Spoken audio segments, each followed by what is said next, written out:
में लोग आए, क्या? देखिए, निरंतर हम लोग लंबे समय से हमेशा जनता के बीच में रहने का प्रयास करते हैं। लोगों की कठिनाइयाँ उनका निवारण करने के लिए उनको जनता के बीच में सुनवाई करते हैं और यथासंभव प्रयास करते हैं कि लोगों को न्याय मिले, उनकी समस्याओं का समाधान हो। ये हमारा ही नहीं, आदरणीय योगी जी का और उत्तर प्रदेश सरकार का भी शीर्ष प्राथमिकता का विषय है कि जहाँ भी जो भी जनप्रतिनिधि है, जहाँ भी हम लोगों के प्रयास हो सकते हैं जनता को न्याय मिल सके, ये शीर्ष प्राथमिकता में हम लोगों का है और हमारी सरकार का है। मोदी जी कहल सीट पर बहुत जल्दी विधानसभा चुनाव वाला है और वहाँ पर सूत्रों से जानकारी मिली है कि एमपी समाजवादी पार्टी से पूर्व एमपी तेज प्रताप को मैदान में उतारा जाएगा। आपकी तरफ से भी, बीजेपी की तरफ से काफी लोग अपना अपना दमखम आवेदन कर रहे हैं, जिसमें सुभाष चैटर्जी के बेटे धीरेन्द्र यादव भी हैं। तो क्या लगता है कि अपनी बार जिस तरीके से अभी गणना का जो रिजल्ट आया है, जिसमें 57,000 के लगभग लीड लेके समाजवादी पार्टी जीती है, क्या उसमें कुछ हासिल होगा हम लोग? नहीं, बिल्कुल नई ऊर्जा के साथ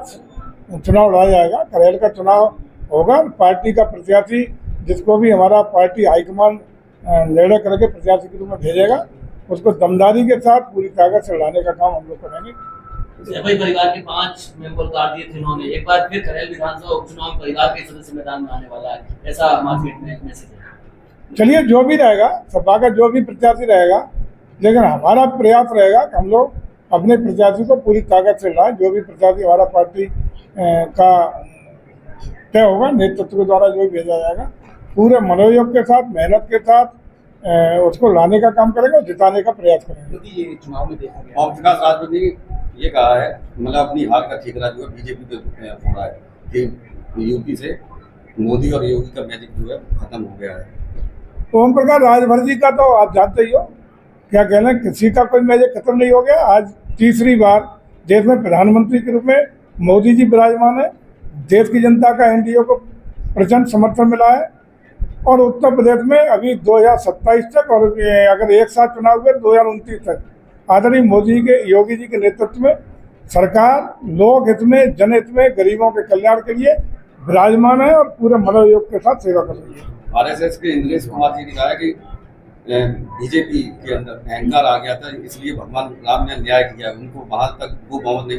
मिलना चाहिए था और जो राम विरोधी थे उनको भी वहां तक नहीं पहुंचने दिया। देखिए, अब बयानबाजी तो तरह तरह की आ रही है, लेकिन सब चीज़ों पर आंतरिक स्तर पर चिंतन मंथन सब चल रहा है, कारणों पर विचार चल रहा है। लेकिन ये सही है कि तीसरी बार एनडीए पूर्ण बहुमत के साथ देश की सेवा कर रहा है और आदरणीय मोदी जी को जवाहरलाल नेहरू जी के ज़माने के बाद पहले प्रधानमंत्री हैं जिनको तीसरी बार लगातार प्रधानमंत्री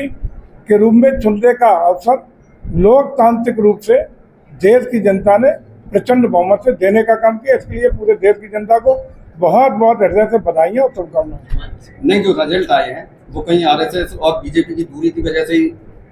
यही तो ये तो बहुत सारे विषय हो सकते हैं, तमाम चीज़ें हैं जिस पर हमारा आंतरिक रूप से चिंतन मंथन चल रहा है। ये कोई मीडिया का विषय नहीं है और न कोई सार्वजनिक इस तरह विषय है, लेकिन पार्टी हमेशा जीत के बाद भी, हार के बाद भी, हर स्थिति में चुनाव के बाद अपनी तरीके से चिंतन मंथन करने का काम करती है। पूरे प्रदेश में अब नदियों पर अवैध कब्जे थे जो तोड़वाए जा रहे हैं। ईशा नदी मैनपुरी में तमाम बिल्डिंगें बड़ी बड़ी बन गई हैं, यहाँ पर ये अभियान पूरे प्रदेश में बहुत कड़ाई के साथ चल रहा है और चलेगा। कहीं भी चाहे मैनपुरी हो, प्रदेश का हिस्सा है, कोई भी प्रदेश का ऐसा भूमाफिया नहीं बचेगा जो नदी की जमीन पर कब्जा किए होगा, और जिसको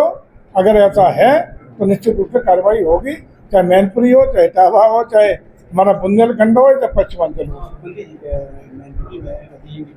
जो स्थिति राजस्व निकल के आई है, जिसमें खतौनी में 50% आंकड़ों में सिर्फ काम हुआ है और चकबंदी विभाग में बड़ा भ्रष्टाचार निकल के आया था, जिसमें मुख्यमंत्री ने समीक्षा के दौरान 6 अधिकारियों के राज किया। देखिए, ऐसे अधिकारी चाहे चकबंदी विभाग के हों, चाहे अन्य विभागों के हों, चाहे कर्मचारी और अधिकारी हों, जो निठल्ले हैं,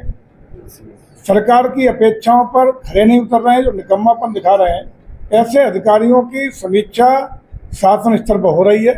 कल भी तमाम अधिकारियों को चिन्हित करने का काम किया गया और कार्रवाई भी करने का काम किया गया है। आगे भी निश्चित रूप से ऐसे अधिकारी जो जनता के प्रति जवाबदेह नहीं है, जो जनता की दुख तकलीफों को नहीं सुन रहे हैं या जनता की समस्याओं का समाधान ईमानदारी से नहीं कर रहे हैं, जानबूझ के परेशान कर रहे हैं या कहीं भ्रष्टाचार में आकंठ लिप्त है या निकम्मापन दे रहे हैं, उन अधिकारियों पर कोई भी रू रियायत नहीं होगी, कार्रवाई होगी। अभी भोगांव मैनपुरी रोड के तमाम गांव के ग्रामीण इकट्ठा होकर आए थे, की बात चल रही है, उसमें सड़क से 200 मीटर का पूरा एरिया जो है उनका जा रहा है, इसलिए वो प्रदर्शन कर रहे थे। देखिए, मास्टर प्लान पूरे प्रदेश में सभी शहरों का मास्टर प्लान बनाने का निर्णय चल रहा है और उसमें बहुत ही ताकि विकास की योजना को सुविचारित तरीके से और सुनियोजित तरीके से जनहित में लोकहित में लागू किया सके, इसके लिए वो प्लानिंग चल रही है। उसमें कुछ लोगों को आपत्ति, जो यहाँ का मास्टर प्लान तैयार हुआ है उसको लेकर कई बार सुनवाई भी हुई है, उस पर मास्टर प्लान को लेकर के कुछ लोगों की आपत्ति है। वही लोग आज अपना ज्ञापन लेकर यहाँ भी आए थे, उस पर चर्चा प्रशासन के साथ हुई है। उसमें जो भी न्यायोचित होगा वो कार्रवाई होगी, न्यायोचित तरीके से मास्टर प्लान लागू होगा। मंत्री जी, आखिरी सवाल, एक मैनपुरी के फौजी का एक वीडियो वायरल हो रहा है जिसमें उसने कहा कि वो अपनी जमीन पे कुछ निर्माण कार्य कर रहा था, लेकिन गांव के दबंगों ने उसके और उसकी पत्नी के साथ और उसकी माताजी के साथ मारपीट की, जो कि आर्मी में ही थे उसके पिता। और मारपीट के बाद पुलिस थाने में, औसा थाने का मामला है कि उसको 28 घंटे फौजी को ही बंद रखा, उसकी FIR दर्ज नहीं की गई और उसके बाद उससे जबरन समझौता करा दिया गया। देखिए, जो हो, अगर कोई पीड़ित है, सक्षम अधिकारी बैठे हैं, अगर दरोगा ने